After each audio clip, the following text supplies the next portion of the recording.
you ready? Yeah. This is the Ross Kaminsky Show. You're a great American. He's a great guy. Now, Ross Kaminsky on Denver's talk station, 630 KHOW. We live in the age of cancel culture. And there are a lot of folks out there who aggressively support it. I don't understand them, but there are a lot of folks out there who aggressively support cancel culture, meaning the idea that if you say something that they deem to be unacceptable based on whatever their standards are, most often very, very hypersensitive and highly partisan standards, then you are a person not just to be ignored, but to be harmed, to be canceled, to be fired, to be shunned. And part of the impact of that is that it causes people to muzzle themselves. We've talked about it on this show regarding college students self-censoring, but this goes on in all kinds of places, and certainly this goes on in the workplace. And joining us to talk about this, not just a concept, a real problem of people being afraid to discuss lots of things, but we're going to focus on political views in the workplace, is Joel Patterson. Joel is the founder of the Vested Group, which is a business technology consulting firm in the Dallas area. He's a workplace culture expert, and his website is Joel Patterson with 2 T's, joelpatterson.com. And Joel, I really like the tagline on your website, authentic advice in an artificial age. So thanks for being here. Happy to be here, Ross. Appreciate it. What are you seeing when you talk with the companies that you work with in terms of people being afraid to discuss political views at work? Well, it exists. I mean, that's the most important thing. And your comment about a cancel culture scares the crap out of me, because my organization and a lot of organizations are really built on that foundation. Everything kind of revolves and starts with the culture. And with the political climate that we're in today, and the divisiveness that comes with it, there's a lot of people that are worried about whether or not they can say anything. And a lot of leaders are wondering whether or not they should allow people to say anything. You know, you might be on a Zoom call, which is the norm these days, and somebody might wear a political shirt or a hat or something, and it's probably going to offend somebody. It's sad that that's the case, but unfortunately we've gotten to a point where we can't have any kind of just civil conversation about things. Okay, so, and let me tell you, I'm an employee of iHeartRadio right now, but for most of my adult life, most of my professional life, I was in a different world, and I was the employer. And so I've been on both sides of this kind of thing, from management and employee perspective. To focus in on what you just said, imagine you're doing a Zoom call, and one employee is wearing a red Trump hat, and another employee thinks that's offensive and either says something or doesn't, or says something to management later. First, just as almost a philosophical matter, is the problem in that situation the person who's wearing the hat or the person who took offense at it? I know what I think. Well, I guess it comes down to intent. You know, I mean, I would say that the person that's wearing the hat is probably the one that's going to end up having to have a conversation with somebody, because what are they trying to accomplish? You know, are they trying to change somebody's mind? Does that support your core values, that you're being respectful of everybody's opinions on their own? The issue, you know, we don't want people just to feel like they have to all think the same way. That's not productive for anyone. But because of the climate that we're in, most companies are deferring to say no political commentary is allowed, because we're all here to do a job. You get paid to do a job, and let's make sure that we keep our eye on that ball while respecting other people's opinions, and just sort of leave that stuff alone, at least for the next few weeks until we get through the election. And I get that, and I completely understand and respect that from a management kind of perspective. But backing away just a little bit from the fact that we're in the heat of an election right now, and we've got this cancel culture going on right now, I think a lot of people have thought for many years, even well before quote unquote cancel culture, that too many people are looking to be offended, or looking for an excuse to be offended. And maybe the person wears the MAGA hat, and maybe that's a bad example just because everything Trumpy is so emotional these days. Maybe it's something a little more pro, let's say, for the Republican candidate in your state, right? Part of me wants to say that the person who's offended needs to not have such tender snowflake sensitivities.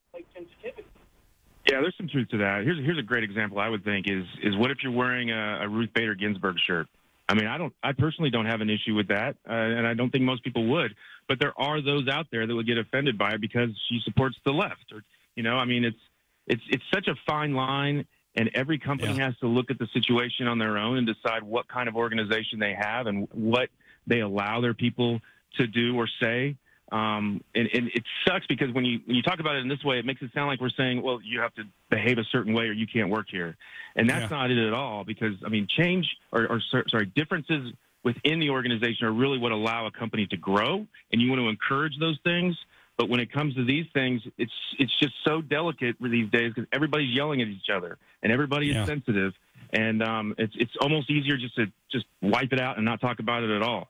Yeah, and I like to live in the real world and not my fantasy world where people get along and government actually supports individual rights and things like that. But there is a point. I mean, let's say the Ruth Bader Ginsburg shirt or a baseball hat with an American flag on it and nothing else.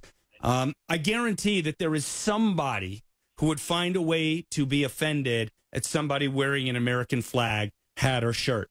And so what would you say now, getting back to the business side? Let's say it's not, someone doing something, let's say, aggressively pro-Trump. And again, I realize the Trump thing is divisive, but something that's a lot more subtle.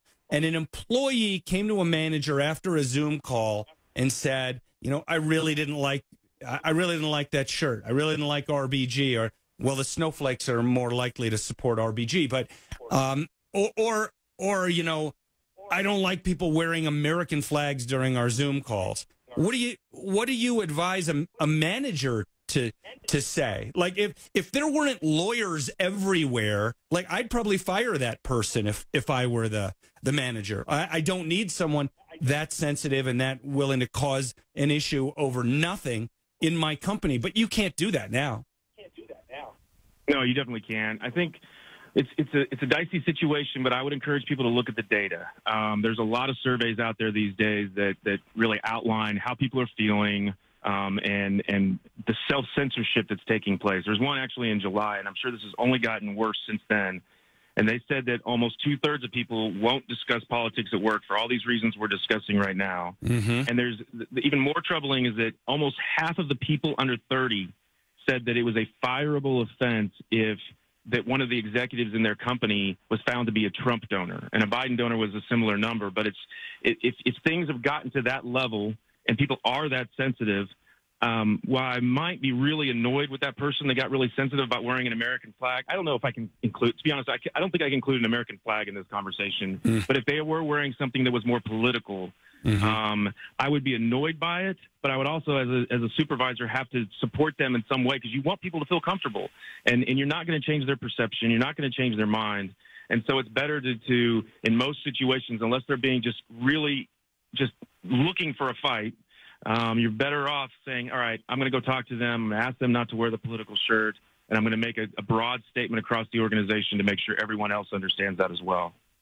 My guest, Joel Patterson, his website, joelpatterson.com, Patterson with 2 T's. Let me follow up again on what you just said. I find it really interesting. And again, when I ran a business, I mean, I was the owner and I could hire and fire. And most of my employees were young guys right out of college. We were waving our hands and yelling on the trading floor in Chicago. So,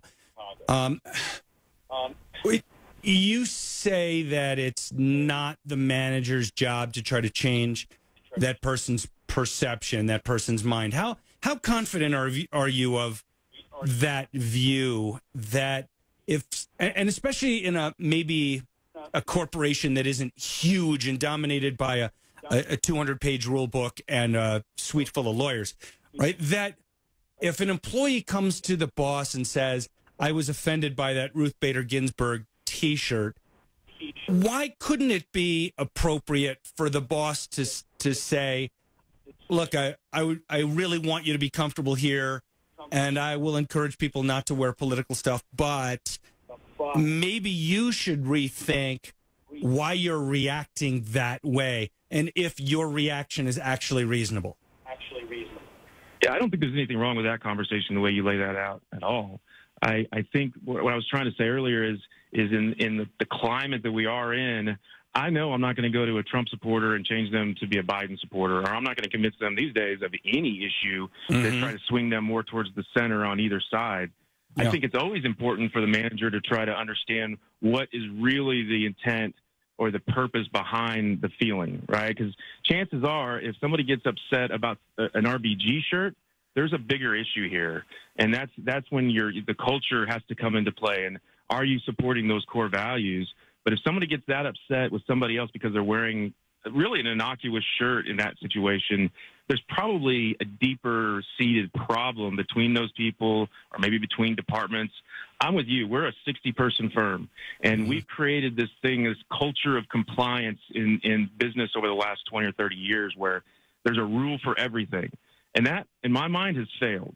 You've got to, you can't have a rule for everything. And if you try to, there's always going to be exceptions, and you're going to have to deal with those. And so you've really got to lean on treating people like adults and putting in place a culture that really sort of corrects these kind of issues as you go. It sounds more difficult than it probably is, but if a leader is really growing and investing in his culture, he is going to find that these things don't happen very often. And you don't have to get sucked into these situations. But as a fallback position, you just need to know where you stand and try to avoid these third rail conversations like politics and religion and, gun control. I mean, these are hot topics that really probably don't help your business move forward and do the job that you're hired to do. Do you have a couple more minutes for me, or do you have to go? No, I got a couple minutes. Okay, so first a comment and then a question. I was asked by a woman on Twitter. We were having this sort of back and forth about how women are treated in the workplace. And she said, have you ever had a conversation with a woman in your workplace about how they're treated? And I said, separate from the fact that my workplace is a little different, and also I tend to go in at 5 in the morning and leave at 10 in the morning and not encounter a lot of people. In general, I would be a little afraid to engage in almost any kind of conversation these days that borders on overt politics or implicit politics, like that kind of thing, because you just never know when somebody, even someone you think you get along with pretty well, is going to take something the wrong way and go to HR, and then you got a real problem. And I'm wondering what your sense is of people, not just censoring themselves out of the kind of fear that I kind of feel. And I'm not a fearful sort of guy. I just think there is too much risk for me in having any kind of conversation like that at work, except with my very best friends. I feel exactly the same way. Unfortunately, that whether it's a race thing or a gender thing, I mean, there's a lot of different areas that you got to sort of tread lightly these days. Fortunately, I've got people in our organization that I can talk to that are can really at least provide some guidance. I'll give you an example. When all the kind of social justice stuff started happening earlier this year, and with Black Lives Matter and everything else, I grew up in a blended family. I've got African American brother and an African American sister, and so as you might imagine, growing up, we had things we could say internally and kind of joke about it, and I just grew up not really worrying about that stuff so much, and always sort of put myself in a different category. And then as things this year started getting escalated, and I really got challenged by some of my family members even on how I feel about it or things I might be comfortable saying, and I really had to sort of change course. And some of that is okay. Some of it's good, right? Because we can all learn. We can all grow. But on the other hand, I also know that we're so hypersensitive to some of these things, and it's not just race. It's also, women in the workplace and politics and everything else. You've really got to have somebody in your inner circle that you can lean on to help make sure that you don't have some unconscious bias or you're not saying something that it's kind of like when you're in a conversation with your parents and they say something that is offensive these days, but to them it's perfectly fine. That cringe moment we're always trying to avoid being cringy. And the only way I know to do that is to really lean on the people close to me. Yeah. All right. My last question for you, Joel, and there's probably a range of answers depending on the particular company and situation, but in general, or you could be more specific if you want, what do you recommend as company policies for employees expressing political views on social media?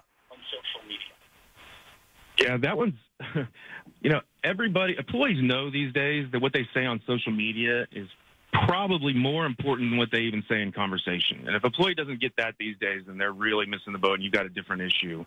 And so it's kind of the same rule that you need to have when it comes to conversations or Zoom calls. Are you going to allow people under the banner of the organization, right? If they are posting things for the organization, you need to have a very clear policy on what they can and cannot say. And that's most companies already have that. But if they are on social media and saying things that might be a little bit of a flashpoint, then they need to clearly say that, hey, this is a personal opinion. This does not have anything to do with the organization. Again, I don't want to be in the business of policing people's behavior or posting on whatever social media. And hopefully you can rely on your core values to make sure that they are thinking about those impacts. But you're going to have to address that one. I mean, and hopefully you have already, but you need to have a clear policy that lets people know what is okay and what's not, and make sure they remember that stuff doesn't go away. And we've seen the results of that many, many times over the last decade. So hopefully they're clued in on that already. Indeed. The internet is forever. Joel Patterson's website is joelpatterson.com, JoelPatterson. Joel, that was a fantastic conversation. Thanks so much for spending some time with us. Thank you, Russ. Have a great day.